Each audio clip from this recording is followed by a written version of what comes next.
And now, it's time for your Low Country Real Estate Market Update. Good morning, Charleston, and welcome to another edition of the Brian Beatty Real Estate Show here on the Big Talker, 1250 WTMA and WTMA.com. Thanks so much for joining me this morning. This is your first time tuning in, which I'd be surprised by because I've been doing this for almost 12 years, but this is a show where we talk about real estate. We talk about the housing market. I'm somebody that's been selling real estate for basically 20 years. I've done about 1,500 transactions here in the Charleston market, about $1 billion worth of real estate that I've represented.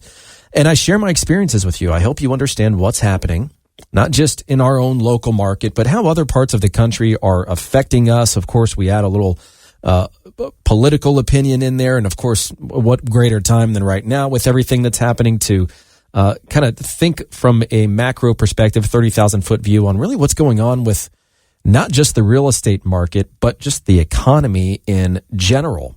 So I want to talk a lot today about the national real estate market, the local real estate market, what's happening right now. If you've been looking at real estate online, or if you've maybe been thinking about selling your home, you may have noticed that things are just a little slower than they have been for the past several years.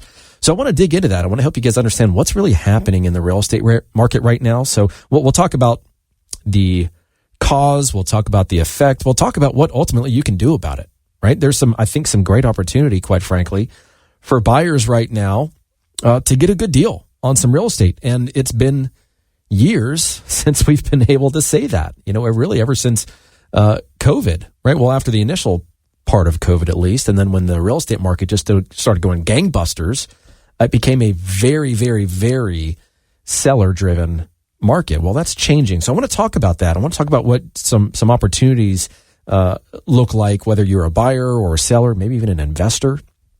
And then I want to talk about, as a result of what's happening in the real estate market right now, what happens if you decide to put your home on the market and it doesn't sell?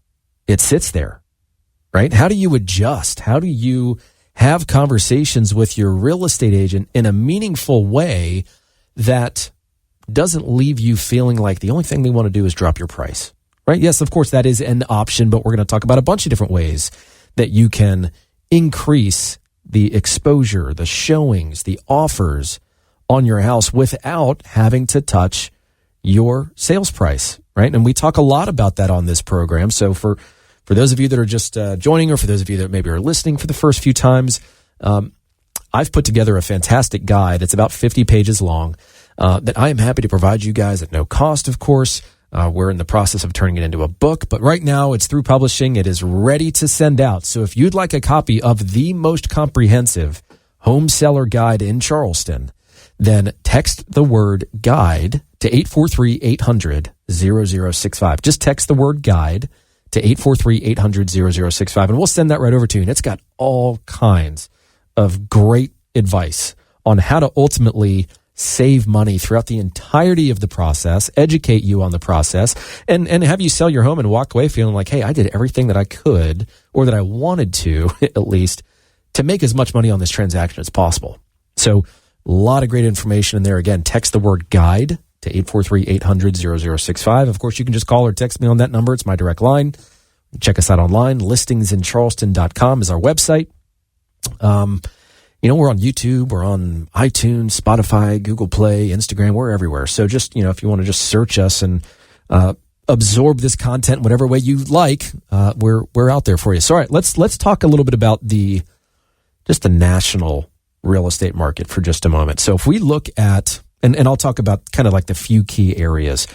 If you look at existing home sales, right, we have now declined for the third consecutive month, which is due in part, mostly to higher mortgage rates, right? And the fact that even though our market, not just nationally, but locally, is starting to slow down a little bit, prices have not reflected that. Prices are still going up. And so I'll talk in just a little bit about what that actually looks like, whether it's, Charleston County, Berkeley County, Dorchester County, but we'll get into that.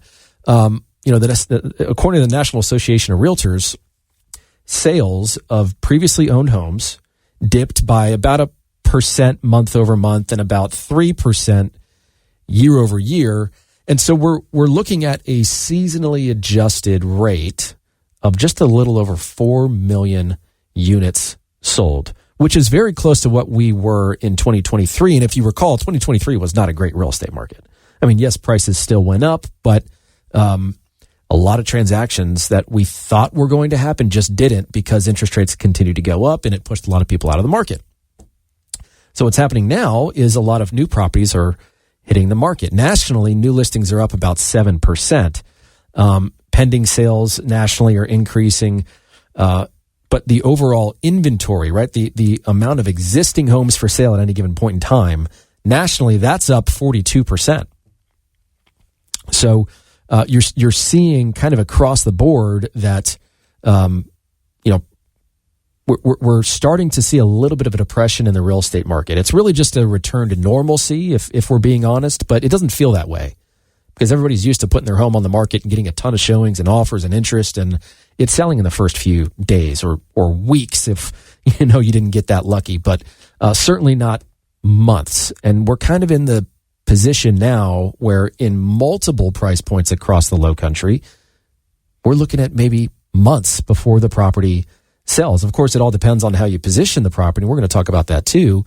But the big issue, a major issue, not just here locally, but nationally, is the overall deficit of new construction inventory being produced to keep pace with demand. They're just not there. Experts are saying that we are somewhere between 4 million and 7 million housing units short of what demand levels call for. And I think the 4 million number is probably a little more credible than the 7 million number. But of course, their issue from a builder's perspective is what we refer to as like the 4 L's, right? So it's land, labor, lending, and then legal. And of course, you get to throw insurance in there too, because insurance has gone through the roof. So when we're talking about land, of course, we're talking about land cost of the cost to improve the land. If we're looking at a development, then there's a lot of cost that goes into that. Of course, with regard to labor, you still have issues with supply chain management and issues there, material costs. And by the way, and you probably don't know this nor care to know this, but for every 2 people that enter the industry for, like building, remodeling, residential, for every 2 people that enter the industry, 5 people exit. It's like a dying skill set that a lot of folks just don't care to have. And they're good paying jobs. I mean, you can go online and you can look at how much these jobs are paying on average. It's like 30 something bucks an hour. So yeah, it's hard work, but that's some pretty good money. There are plenty of people that aren't making nearly that amount of money. And it's needed. And you'd be busy, right? But anyways, I digress. You've also got, of course, lending is still unaffordable for a lot of builders right now, which means that a lot of these opportunities don't, quote unquote, pencil, meaning it just doesn't make sense. The numbers don't make sense. There's no money to be made. So why do it? Then you've got all the legal issues, permitting, zoning, infrastructure, site prep, and time, right? Time for these potential new builds to make its way through all the red tape that it needs to get through in order for you to actually have the ability to build a house. And time costs money. And so a lot of mom and pop builders, which by the way represents, it's about 3 out of 4. 3 out of 4 builders are what we call mom and pop or small builders. And I think the threshold to be considered a small builder is like 7 million in annual receipts or something like that. But anyways, of course we need more affordable housing, not just here locally, but nationally. But there's just not enough incentive, even with the tax credits, even with the incentives, for the deals to make sense financially. And we're building a lot of apartments too, but they're like Class A, nice apartments, and folks still can't afford those. So we haven't heard, just getting political for a moment, we haven't heard a lot from our presidential candidates about their opinion on housing, right? We don't really know exactly where they stand. We don't have any plans that we can review, that we can sink our teeth into.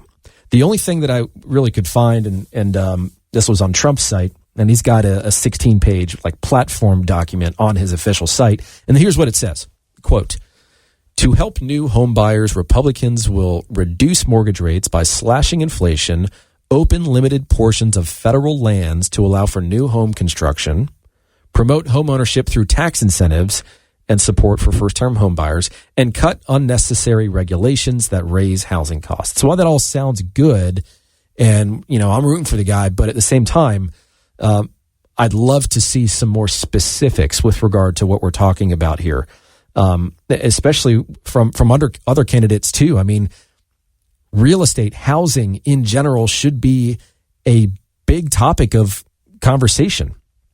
So, we've got all these things that are happening nationally that are kind of interesting and somewhat important, but of course we need to then relate that to what's happening here in the Charleston area, what's happening in the Low Country. How's that impacting us?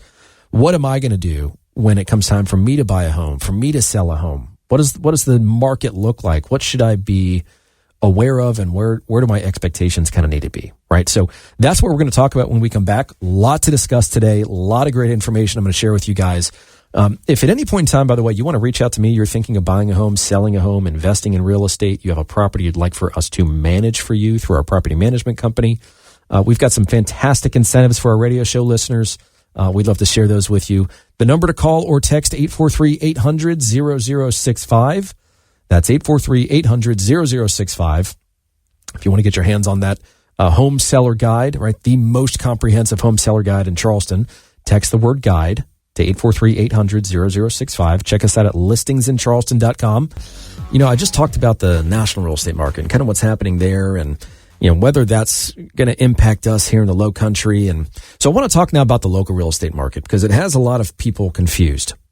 There's a lot of uncertainty right now, not just among the general buyer and seller population, but among agents as well, right? We've got a lot of changes that are coming here in the next few weeks with this commission lawsuit settlement that will require a lot of agents to do things the right way, a new way for them.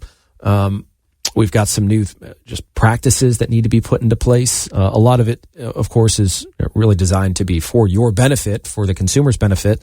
And we've talked about that on this show. But we've also got a real estate market that's just kind of seems like we're sucking wind a little bit. We're just trying to figure out where this thing is going to land. There's a lot of uncertainty in the direction of the market, or at least the notion that everyone seems to kind of agree with, at least to an extent, is that if and when interest rates drop down, it's going to spark a bunch of new demand, and a lot of people are going to jump off the fence and they're going to buy, which means that we're going to have another supply issue. And when you have low supply and high demand, what do you get?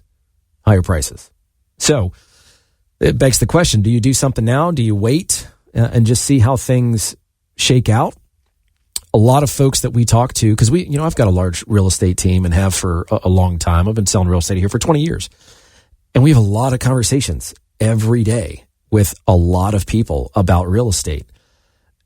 A very large portion of them are just perfectly fine where they are. They like to look around. They like to be informed. And I think that's why a lot of folks listen to this show, quite honestly. You want to be kept up to date with what's happening in the world of real estate so that if and when you get ready to buy or sell or invest in real estate, or maybe you want to choose real estate as a career path, you've got some good knowledge, right? And that's what this show is all about, is really just kind of taking the gloves off and telling you guys like it is. It's just how I prefer to do business with people. I'm not the type of guy that's going to beat around the bush. Of course, going to be professional and eloquent in the way in which I share information, but I'm not here to tell you what you want to hear. I'm here to tell you what's going on.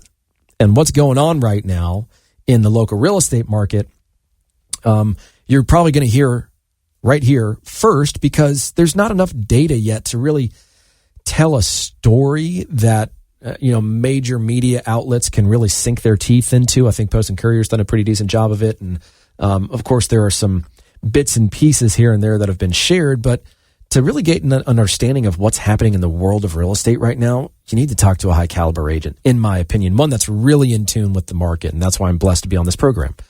But I want to talk for just a little while about what's going on in the local real estate market. Let me say very quickly first, though, if you are considering selling your house or buying a house or both, again, we have some fantastic incentives for folks that listen to my radio show. We'd love to share those with you, whether it's paying for your moving expenses, if you're selling and buying here locally, or giving you a few different options with regard to your listing commission, the buyer commission that you might end up paying here in the next few weeks when some of these changes come due. There's just a lot to discuss. And of course, my goal is to make sure that you guys get the best deal on something and you feel really good about the process. So you refer me more business, right? That's what good businesses do. They do right by their clients, so they get more of them. But anyways, if you want to reach out to me, you've got a question, you're thinking of making a move, or you just want to talk about the plan for some point down the road, let's start putting some pieces of the puzzle together. My number, 843-800-0065. That's 843-800-0065. Or listingsincharleston.com is our website. Or my email address, brian@brianbeattyteam.com. So, honing in for a moment, like zooming in on our local market, what is happening? I will tell you that properties are sitting on the market for longer. Properties are not getting as many showings as they expect to be getting. We're starting to see more price reductions or adjustments. In fact, I always do research for this show and really come at you guys with the facts, right? So I looked at the price reductions, the total number of price reductions in June, May, and April of 2023 compared to what we've seen over the past 3 months, right? June, March, or May, and April of 2024. So in June of 2023, we had 1,346 price reductions. Well, last month, June, 1,959. That's up 46%, which was good because if you look at May compared to May of last year, we had almost 80% increase in price adjustments. We went from 1,141 to over 2,000 price adjustments. April, they were up 50%. But for the second quarter of this year, 2024, we've had a 57% increase in price adjustments, price reductions, right? Sellers, I think, are now realizing that even though, and this is what's so tricky about this real estate market and following data and trying to figure out what to do based on numbers alone without talking to somebody that's in the market, talking to the people that are buying and selling, and really, like they have a close ear to the ground and understand what's the thoughts and the feelings and the opinions and the actions or inactions that those groups of people are taking. That's the insight that I think makes a big difference right now. But you're seeing more and more properties reduce their price because they're sitting on the market for longer. If you look at showings, we are basically on pace right now at a level of showings that we haven't experienced since January of 2014. That's what the numbers, that's where the numbers are, right? We're getting the same number of showings on average as we were getting all the way back in January of 2014. They peaked in the beginning of 2022, where we're getting about a dozen showings per listing per month. Well, now we're at a little under 5. It's down. It's down 27% from June of last year. So, we obviously don't have July's numbers yet, of course, but based on how they're trending, I expect July's numbers to look just as bad as June's, if not maybe a little worse compared to where we were last year. And just for the record, again, just in case anyone forgot, last year's real estate market was not a very good one. The only thing that was good was that we saw some good price appreciation. But, Berkeley County didn't see any appreciation last year. Charleston County saw an 8.5% growth in their median sales price. Dorchester County was up 3.3%. But if you look at June's numbers, right, last month's numbers for median sales prices compared to this time last year, Berkeley County is up 6.5%. Their median sales price is now $409,900. Dorchester County is up 1.6%. Their median sales price is $385,000, and Charleston County is up 12.1% with a median sales price of $680,000. It was $606,500 just June of last year. So it's incredible to watch these prices go up, yet see showings go down. Pending contracts aren't really where they need to be. Closings are down. Inventory is way up. I mean, if you look at the number of new listings that have hit the market year to date, right, through June compared to the first 6 months of last year, we've put about 17% more homes on the market. We've put about 2,000 more properties on the market. Pending sales are, for the most part, flat. It's up 3%, but it's only up like 300 units. Closings are fairly flat compared to this time or year to date, rather. I mean, if you compare it to June of last year, we're down 13%. Days on market, it's taking an extra week to sell properties compared to June of last year. But these are for recorded sales. It really doesn't take into account what's happening right now. And that's the challenge when sometimes reading some of these statistics to you guys, is that it's not really telling the full story. Because if you think about real estate data for just a moment, and I'm sorry, but I'm going to nerd out. I'm just going to do it. You're going to have to stick with me on this. There is a lag in the meaningfulness of the data that we look at as real estate agents. And real estate agents have to understand this. I'm here to tell you, as much as I love my industry and love what I do for a living, there are a lot of people that are just not aware of how all this works. And what I mean by that is, let's say that you're about to sell your house. You're put it on the market, right? Well, we need to determine what your house is worth. How do we do that? And I'm going to go into this in a different segment, because I want to talk for quite a while about pricing, right? We've talked about how price reductions are skyrocketing in comparison to this time last year.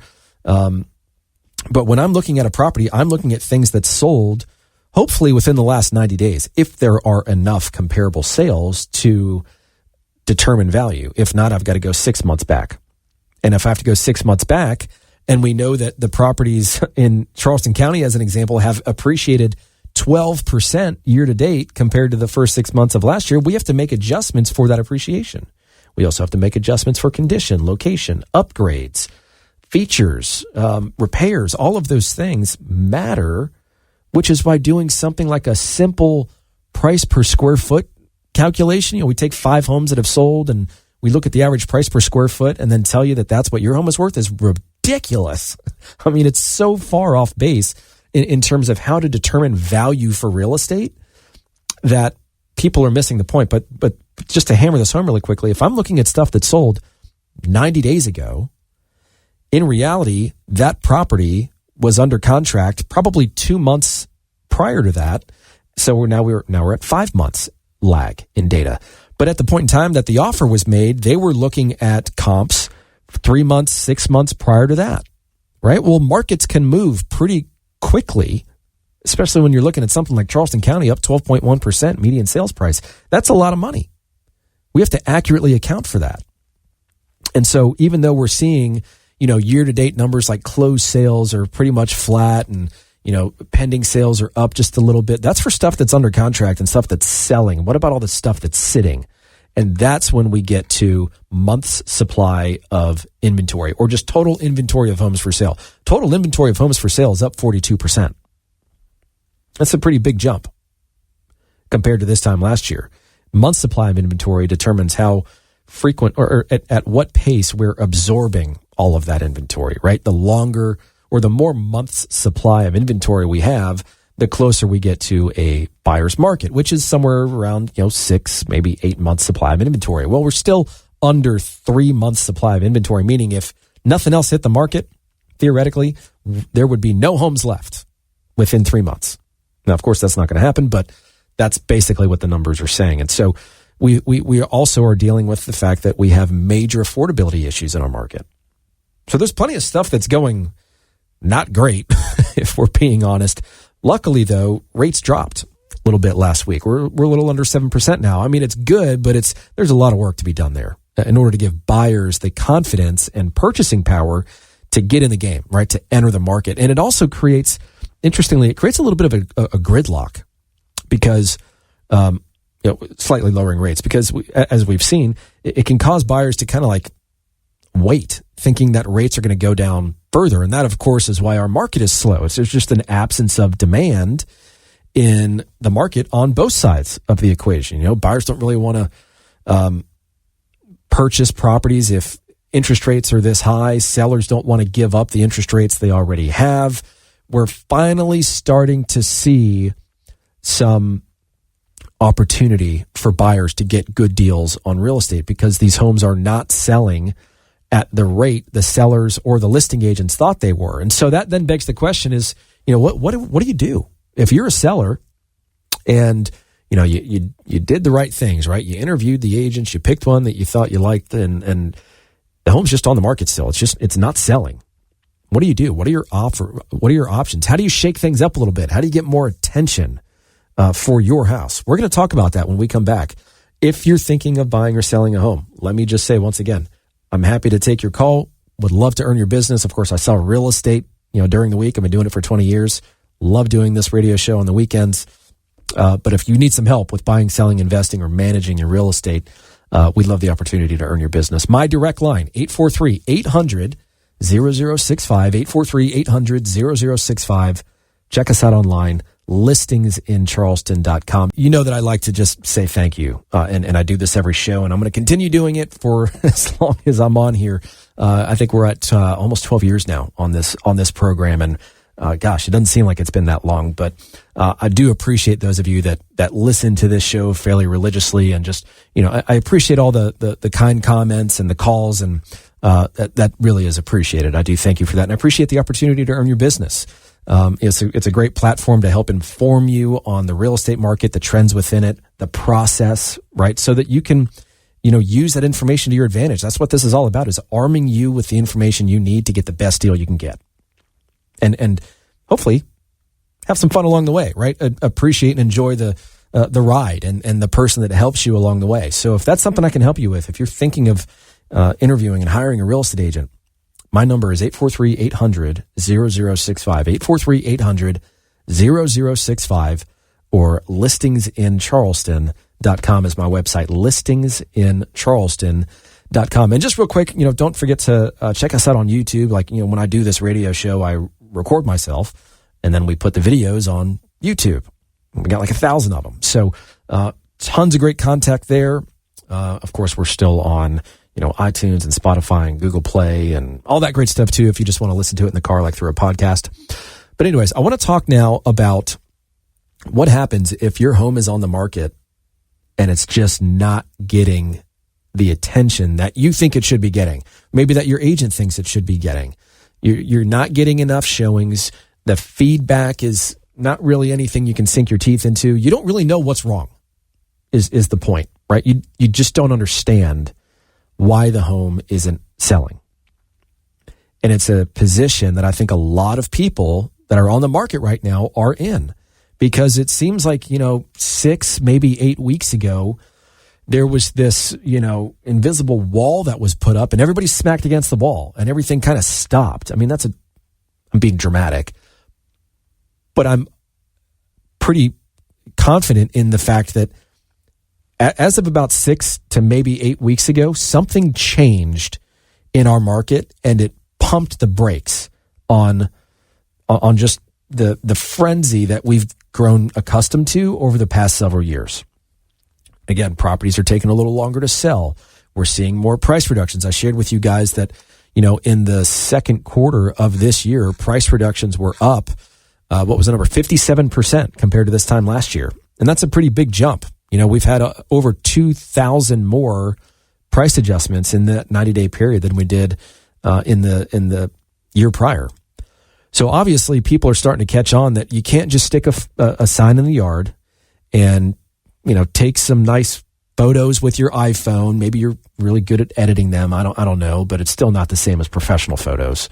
And then you put it on the MLS and it syndicates to all these websites, and then you're just kind of done, right? And you wait for buyers to call you, or you wait for agents to call you because they want to show your listing. It's not working. Or it can work, but is that the best way? Is that a sure, foolproof plan way for you to get the most money possible for your house? I'm going to answer it for you. The answer is no. But why do these homes sit on the market? How do we shake things up a little bit if it's on the market and it's not selling? Let me just say, just to add a little validity to this, prior to COVID, right? Because the COVID market was a different market, right? And I've said this on this show many times. listing agents had it pretty darn good over the past several years. They didn't have to do much. They didn't have to spend a bunch of money in marketing properties or frankly, even learning how to market properties effectively.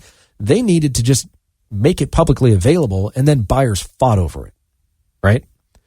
You saw people waiving their home inspections, waiving their appraisals, paying cash, doing appraisal gap contingency, saying, hey, I want to buy your house for $500,000. And if it appraises for,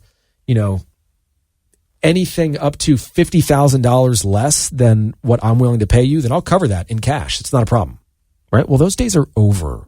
And I really do mean that, at least for right now. That is not the market we are in. That's behind us. What we're left with now is a market where properties are growing, options are growing, buyers are feeling a little more motivated to try and beat up the seller because they feel like they can. And honestly, they kind of can right now. The seller side of the equation is just not as strong as it has been over the past several years, and buyers are catching on to that. And, look, I love marketing real estate, and I love being a listing agent and representing a seller. Of course, I work with buyers, and our team works with buyers, but I love using my ability to market properties to be my differentiating factor. And what we do to market homes, I don't share it on this program because it's our secret sauce. We're not going to, a lot of agents listen to this show. I'm not going to tell everybody what I do specifically to create the results that we create. But what I'll tell you is that what we do identifies people that are interested in homes like yours, and we market to them directly. We don't wait around. We don't kick up our feet and wait for agents to call us to show our listings. We don't hope and pray as a marketing plan. We identify potential buyers for your property through all kinds of, kind of big brother-ish stuff. A lot of people don't like hearing about it, but the reality is the data's out there on us anyways, right? Everything we do online's tracked. And so all these different data sets are then sold to companies that want to promote products that fit our online behaviors, right? I mean, just go to, scroll around on, Amazon and, go to Prime, and then just watch how your internet-based experience changes based on the stuff you looked at but didn't buy.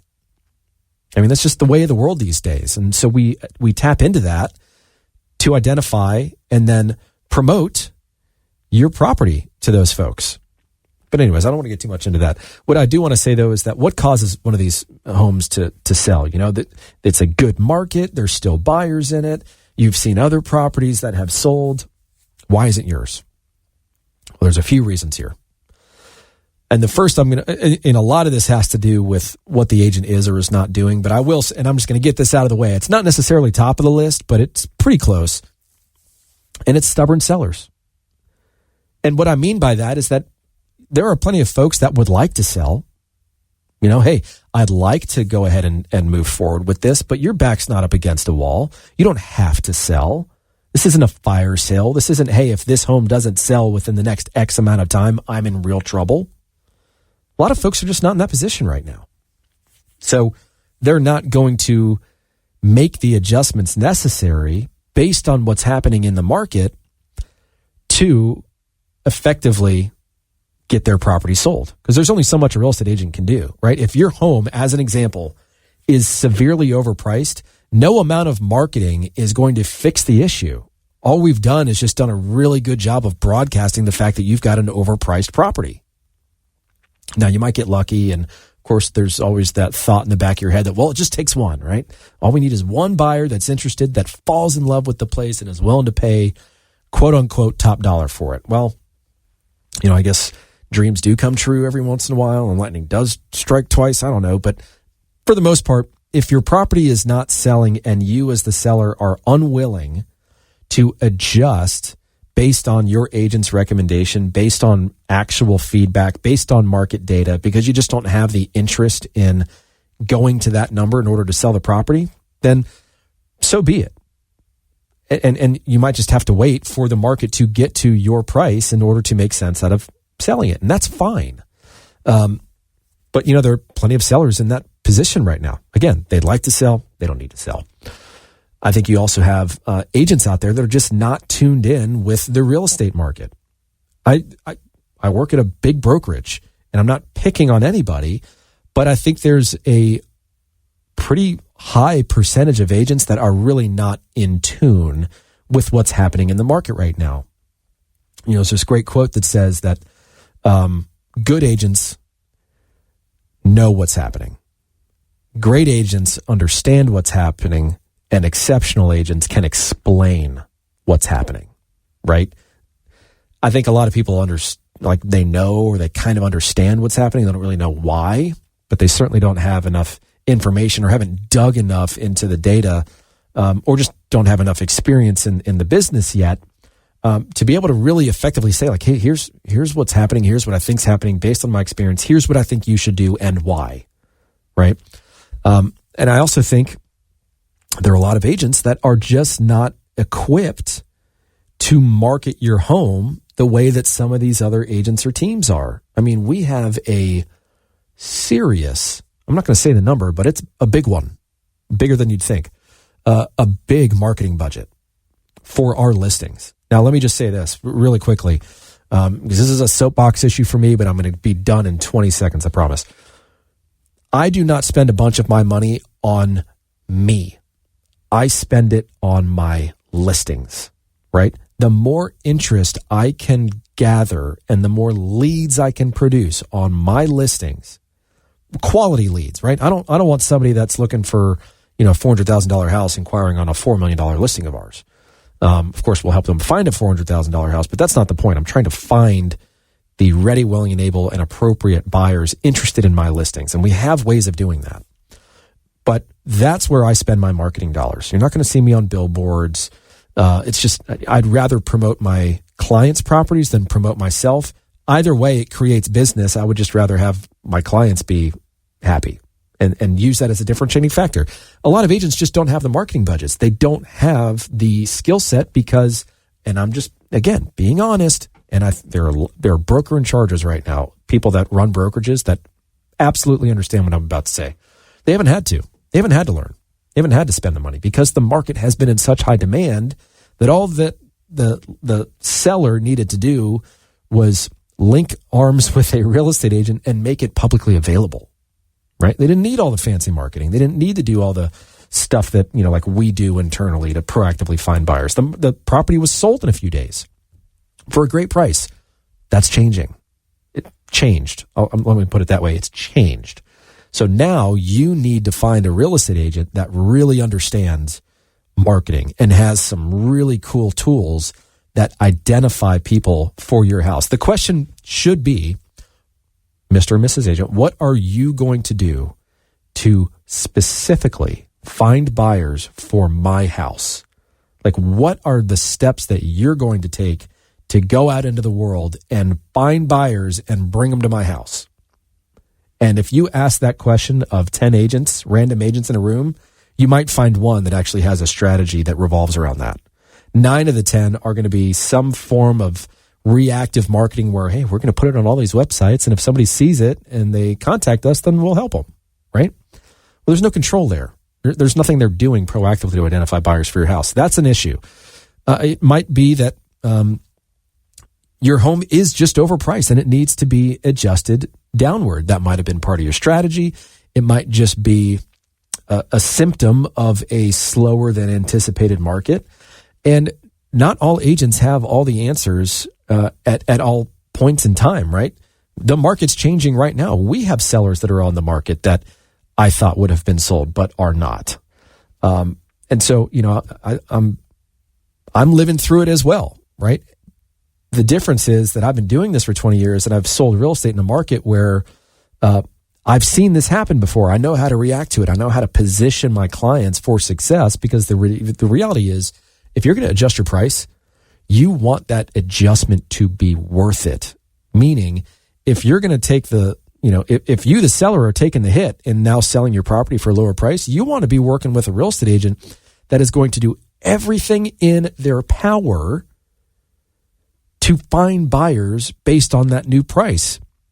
If it's just a set it and forget it approach they have, then yeah, price reductions are really the only tool they have in their tool belt. That's all they got. Or you can just be patient, right? And not a lot of sellers like hearing that. They want to hear, what are you doing? What's the plan? Talk with me. Like, help me understand what you're doing. Or are you not doing anything? Are you just kind of waiting for people to show up?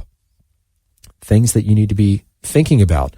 And ideally, getting right the first time, rather than getting into this situation where you've got to do price reduction, and you start chasing the market, and then buyers get basically addicted to your price reductions, and they just sit back and watch and wait. And ask themselves, like, I wonder if they're done. I wonder if this is the last price reduction. Or they wait for you to finally reduce the price to a point where it's like, hey, that's a good deal now. Now let's go take a look at it. So you have to be really careful there. The idea that sitting on the market too long or it puts kind of like blood in the water, let's be honest, there's a little truth to it. So you need to work with an agent that really is going to maximize your exposure in front of the right people at the right time with the right message, and then the right systems, tools, experience, and professionalism to convert those people into offers. That's what it's all about, right? So anyways, I'll get off that topic. We're going to take a quick break. We're going to come back for just the last few minutes of the Brian Beatty Real Estate Show. But if you're thinking about selling your house, work with somebody experienced like me that's sold 1,500 homes in the Charleston area, $1 billion worth of real estate, and save some money in the process because you're a radio show listener. So, you get some incentives. My number, 843-800-0065, 843-800-0065. Check us out online, listingsincharleston.com. Get your hand on that free guide that I personally wrote, the most comprehensive home seller guide in Charleston, by just texting the word guide to 843-800-0065. And if you're thinking of making a move, take advantage of some of the incentives we have to offer. Give us a call, 843-800-0065. Text us or check us out online, listingsincharleston.com. Be safe and have a great weekend. Join us for another edition of the Brian Beatty Real Estate Show next Saturday morning at 9 and Sunday morning at 10. Find him online at listingsincharleston.com. That's listingsincharleston.com. Or call him at 843-800-0065. That's 843-800-0065.